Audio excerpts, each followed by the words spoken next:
I come to the floor today to express my concern and my disappointment over the decision by the President to formally withdraw the United States from the Paris Climate Agreement. Mid-December 2019, I interviewed Chairman of Emagine Entertainment, Paul Glantz. Emagine Theater's Royal Oak location has solar panels on the roof, and I wanted to ask Paul Glantz how these fit into the greater idea of sustainability. So, tell me about the solar panels. Well, the reasoning behind it was both altruistic in terms of we thought that it was the right thing to do for the environment, but it was also, it made economic sense for us. Curtailing our cost of energy, of course, is good for our business, bottom line. I asked Glantz if there was any ways he thought this could be made easier for other businesses, but he didn't seem like he was a big fan of government regulation. I believe ultimately there should be market-based solutions, and business people will make investments that save energy when there's a return on it. You know, we're looking at things, for example, like paper straws. Now, they're 3 times as much as plastic straws right now, so we haven't quite pulled the trigger on that, but as those come down in price, you'll see us get away from plastic and go more toward recyclables and things of that nature. Why solar power? What makes you choose solar? Well, it made better sense than a windmill at the time. While I packed up, Mr. Glantz and I talked about climate change specifically. He remains unconvinced. And so it's not clear to me, notwithstanding what some very fervent scientists suggest, that the change in our climate is all man-made at this point in time. It could simply be part of a cycle. The idea that climate change is just a natural cycle that the Earth goes through is a pretty common idea, despite extensive evidence on the contrary and a 97% consensus in papers written on climate. Either way, it was time for our roof tour. Ron described being up there like you're on an alien planet. What do you think about that?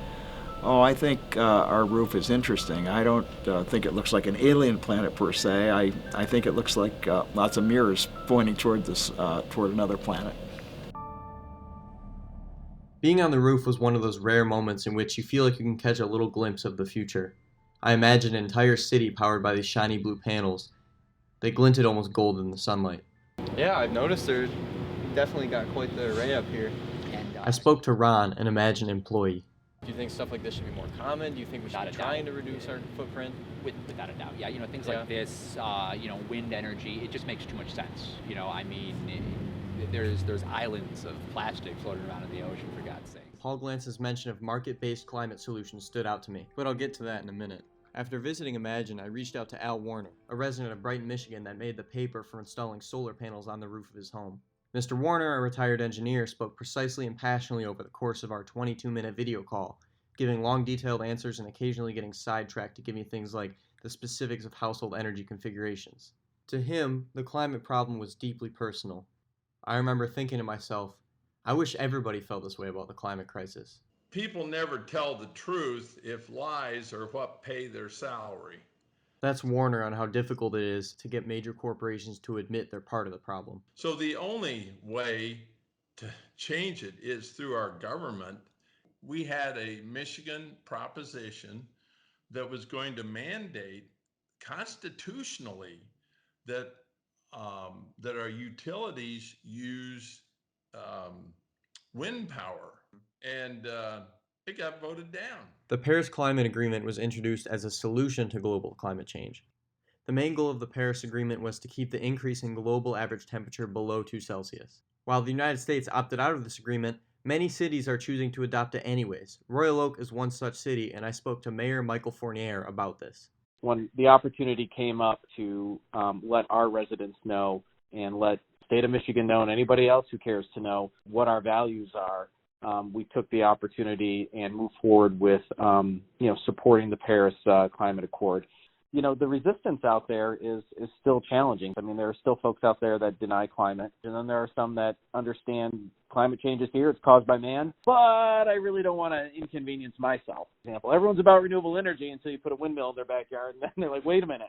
Fournier was also against market-based solutions, defining corporations as mostly self-interested entities that can't be trusted to solve a problem like climate change, something so moral or something so global. If you leave industry to regulate itself, what is the self-interest of a corporation? It's not a person. Its interest is to make as much money as possible. You know, in that context, you can't entrust like you can entrust your fellow citizens who are duly elected by their neighbors. I think when you think about climate change, it's, to leave it up to people that are profiting, or organizations that are profiting, to decide, what air you breathe or I breathe or our kids or our grandkids or great-grandkids will breathe is a very risky proposition.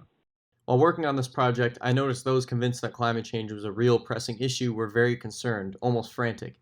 Both Fournier and Warner had the foresight to worry about generations after them, and seemed to share the opinion that if you can't convince the corporate monoliths to see reason, you must force them to do the right thing. Candidates need to address the issue and compel change. If we don't tackle it now, you won't have to go to the movies to see the next disaster film. When smoke carries over, when fires burn, when seas get overfished, when rainforest is destroyed in Brazil, all of these things systematically affect everybody else. So we, the people, get together and we write the rules.